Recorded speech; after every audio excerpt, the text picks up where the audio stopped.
Welcome to our very first Galactic challenge on the planet of Ilum. Now Ilum was a snow-covered planet located in the unknown regions and had a kyber crystalline core. Now because of this, it has been utilized by the Jedi Order for the Gathering. The Gathering is a rite of passage that has existed for thousands of years, and this is where Jedi younglings had to go out, find and harvest kyber crystals to construct their lightsabers. Hello there my fellow holotable heroes and welcome to another Galactic Challenge video. So in this one, as always, I'll first cover the modifiers, the feats.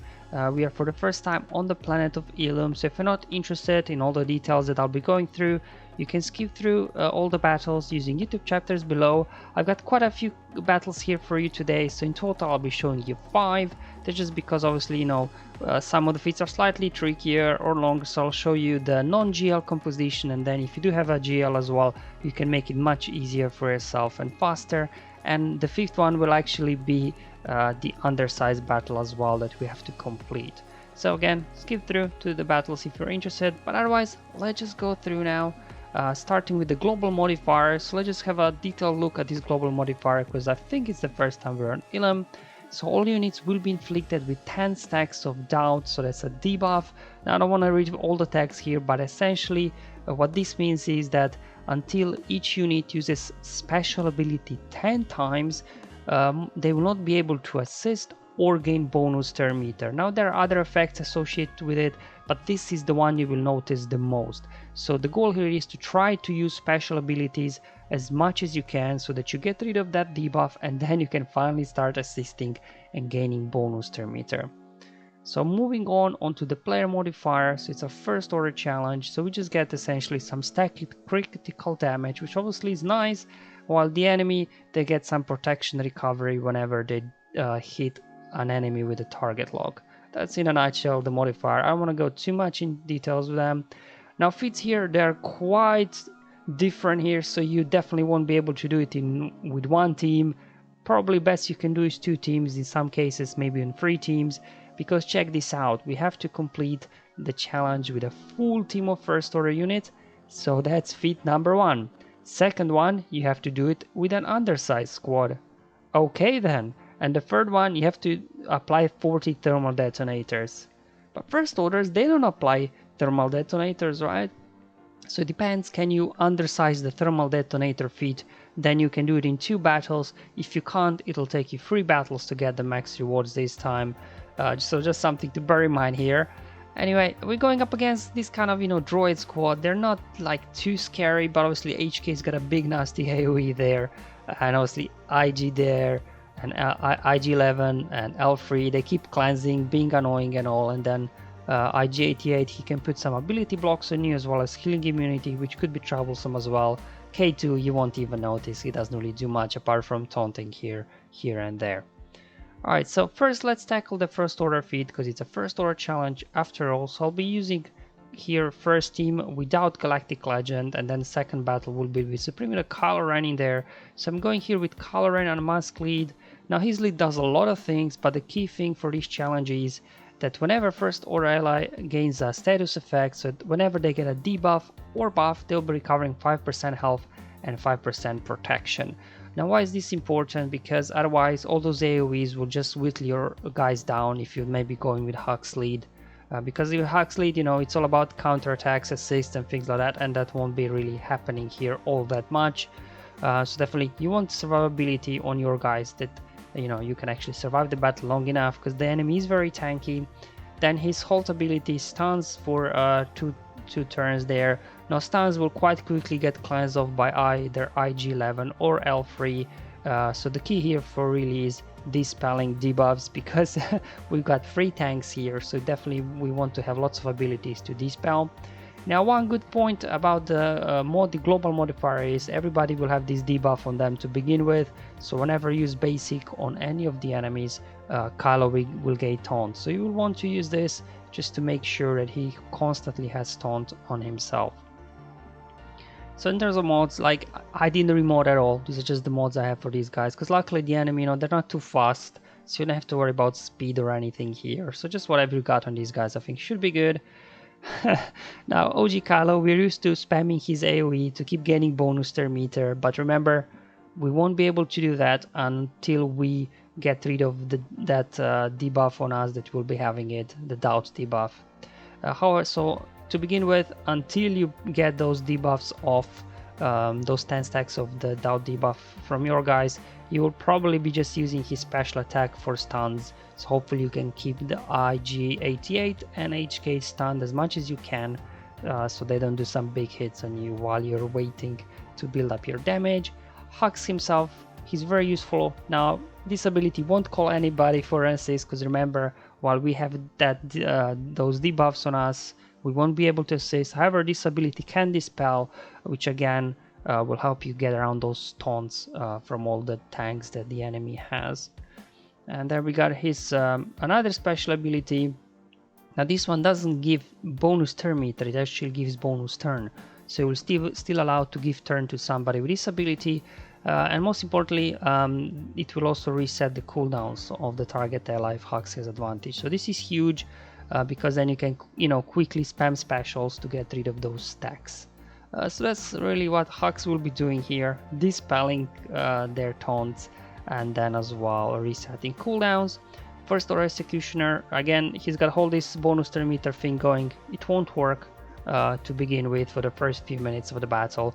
However, again, with his special attack, he as well can remove buffs. So again, another way to get around the taunt here from the enemy. Again, modding wise, just whatever I have on him, it was more than enough. And then first order officer, another key piece here. His marching order, again, this one will give you bonus turn meter, but it will not work as mentioned before to begin with.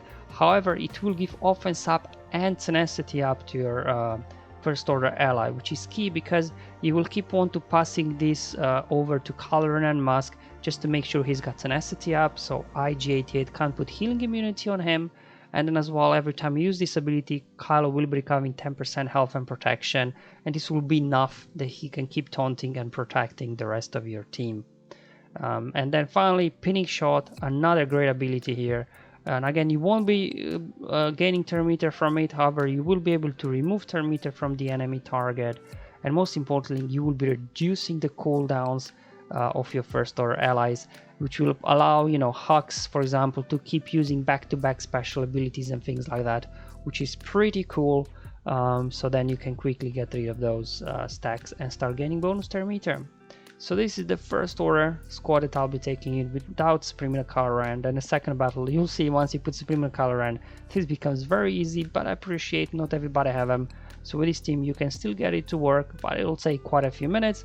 To begin with, let's dispel the taunt from L3 and put tenacity up over there on Caloran and Musk, so he can't get healing immunity on him. Then let's go ahead, stun IG, let's stun HK as well. Then I'm going to put hit on IG11 to push back his turn meter so he doesn't cleanse the debuffs off. And then, well, I'm just gonna do an AoE here. I don't have any other special ability to use.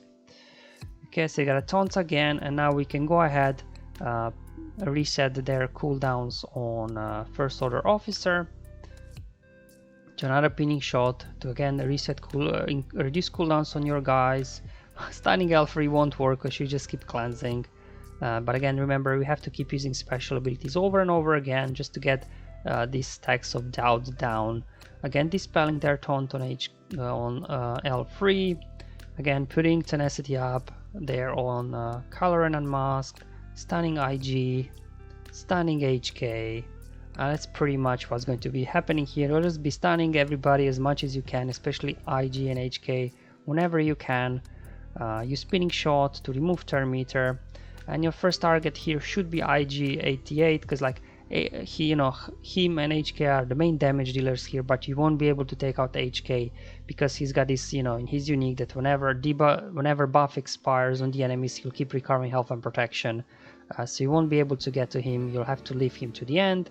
So you go, finally got rid of all those stacks of doubt on OG Kylo. So whenever I do use his AoE, he'll at least be able to feed turn meter to himself. I also got rid of those on first order officer, so now both first order officer and OG Kylo can start gaining bonus turn meter. So now I can just keep spamming AoE over and over again with OG Kylo, Hux as well now, no more doubt on him. He'll be gaining bonus turn meter. So as you can see, you can't really do anything to HK, he keeps recovering. So you'll first have to get rid of the other free tanks and then we'll take care of HK in the end. Because if you don't, you can put healing immunity on him with basic from OG Kylo, but then either IG-11 or, you know, L3, they can just cleanse those off anyways. So I just want to first get rid of those two guys. I'm just working on IG-11 now, get him out. There we go.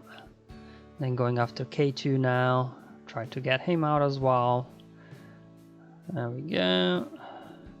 Almost got rid of the doubt debuffs as well on Executioner and Caloran and Mask. So I'm just speeding up this footage because you can see these two are a really long time. These guys are very beefy.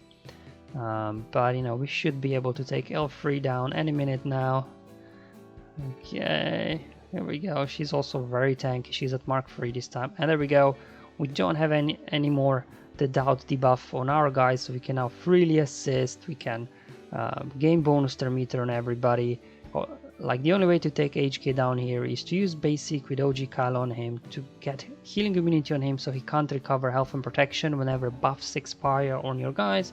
And then you can just go out on him, keep him stunned. You can then use as well mass assist with Hux. And now we can pass turn there. And now we can also give bonus turn meter with Officer to Executioner. He's our main damage dealer here at this point. And one more hit and boom, there we go. So it took over 9 minutes to do this because these guys are very tanky as mentioned before. So now I'll show you, if you do have Supreme Coloran, the Knight and the Indifference, Supreme Nicolan just totally wrecks these guys. You'll see. Obviously L3's got a pre-taunt there, it doesn't really matter, so you're just gonna go ahead, poke her. And good thing about stuns from Supreme Coloran, they can't be cleansed off, so those guys will be stunned permanently. So L3, you have to go after her. Then I like to actually stun HK because his AoE can do some nice damage as well. So let's go ahead and stun over there. And now we can just go ahead, do a big AoE. There we go. Still quite tanky as you can see. Use spinning shot, push back turn meter on IG. Now as you can see, we can't get any assists unfortunately because of the doubts debuff. Okay, here comes the AoE from IG. Alright, there we go, basic, yeah. Another AoE here. And that's why I used their pinning shot with first order officer, so I was able to reduce Kylo's cooldowns, so he was able to use his AoE again. Now we can reset cooldowns with Hux, so he can do another stun, pass another turn, another AoE. There goes L3 already. Oh man. Okay, yeah, get a stun, basic. Drop the ultimate and boom, there we go. That's how it is. So Supreme Coloran owners, you will have a much quicker time getting this feat done. But I just wanted to show you both options just that you can see how it works. Alright, so let's tackle now the thermal detonator feat. Again, like I have two options for you. One will be with bounty hunters. Now again, this is the same as the Coloran must lead. It takes a little bit longer. It's slightly trickier to achieve. So if you do have Jawas, geared up Jawas, that will be easy, or if you have Rey and low gear Jawas, then you can get it done as well. So that will be the second thermal detonator battle I'll show you here with Rey and like gear 8, gear 9 Jawas. But first, let me show you the bounty hunters. Now I did have to mod these guys up for some speed and damage. I'm going here with Django lead just because his contract will be very easy to trigger here versus maybe somebody like Bosk. I don't have Aura geared up, as well as Mando and Grief. So this is what I'll be going with, because you just have to deal damage to debuffed enemy 20 times. And remember, because of the global modifier, everybody will start debuffed. So you can just start hitting anybody and you will trigger a contract very, very quickly after, you know, a couple of AoEs there. Because Django's got an AoE, Dengar's got an AoE, Boba's got an AoE. One thing to note here is the Shrapnel Blast from Django applies healing immunity. Because remember, HK he keeps healing up. So we need to get healing immunity on him and get him out as quickly as possible. Otherwise, you know, now that I don't run Bosk lead here, you know, I don't have really a way to easily recover health and protection on my guys. Going in with Dengar, his AoE there will help with the contract and as well apply some thermal detonators on the enemy. Remember, we have to attempt to inflict 40 thermal detonators to do that. Also put some speed on Dengar, you know, make him fast as fast as you can. Zem here, now she's only gear 12, so she's in danger of being, you know, taken out by AoEs from HK as well as IG-88. But you know, she's a key source of thermal detonators, so AoE does thermal detonators, and then her other special will apply more thermal detonators on enemies that already have thermal detonators. Obviously, she won't be gaining bonus thermometer to begin with, unfortunately, but you know, I did mod her for speed, but you'll see at gear 12 she'll be barely hanging in there. Now, boss here, you want to mod him for speed so he can taunt, but you know, because of the global modifier, he won't be able to gain bonus thermometer from his frenzy buff this he begins with, so this will play slightly differently than your normal bounty hunter squad. And then Boba, his execute there as same as Django Shrapnel Blast, applies healing immunity on HK, and then obviously his AoE there applies ability blocks on all enemies. But again, you know, those can be cleansed off by L3 on IG-11, so they won't stick around for long. So again, similar like Django, put speed on him and damage, because you want to be able to take out at HK immediately as fast as you can, because otherwise your, you know, low gear Zem like mine won't survive those AoEs. So just start off with a burning here. AoE, remember, we have to hit 20 targets to get our contract. Another AoE, there we go, another AoE, and we're already on 85% here of contract. Use this special to apply more thermal detonators. Unfortunately no assist here because the doubt debuff. So let's put now Shrapnel Blast over on HK. There we go.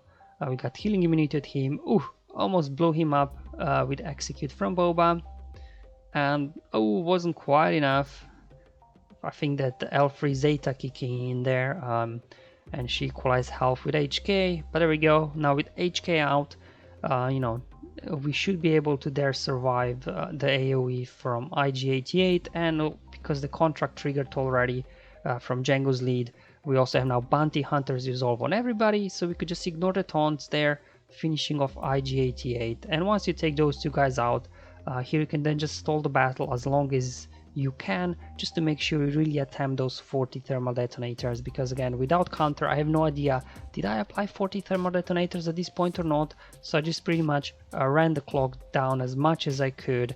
But eventually, even these guys, as tanky as they are, you will take them out down, especially because of all those thermal detonators stacking.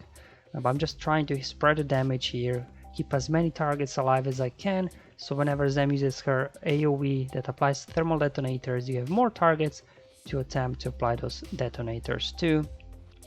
Again, you see, it will take about 5 minutes, I think. Just dragged on the battle as long as I could, but boom, boom. Okay, let's do another thermal detonator and just finish off L3 there. And luckily, this was enough to get thermal detonators applied. So again, option number one here, bounty hunters, any sort of variant probably will do. Alright, so the second option here is Jawas. Now mine are low gear, so if you do have Rey, you will have to use Rey lead, not a full Jawas squad. Obviously you will keep want to put Lifeblood on Scavenger, because as long as Scavenger is alive, whenever your Jawa allies get hit, they'll be applying thermal detonators on the enemy. No sense of using there the special with Java Engineer, because it won't give thermometer to your guys at all. I'm just using basics here. Yeah, that's it. Keep spamming those AoEs and keep stacking the thermal detonators. Let's get a taunt up here with Nebbit. Just using basics there with Java Engineer.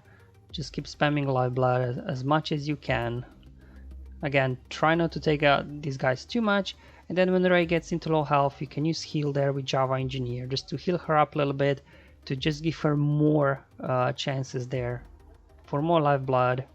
Just basics here. I'm just trying to stall the battle. I'm trying to make sure I get enough thermal. There goes HK. I whirlwind K2. I think we're good here. We got enough thermal detonators already.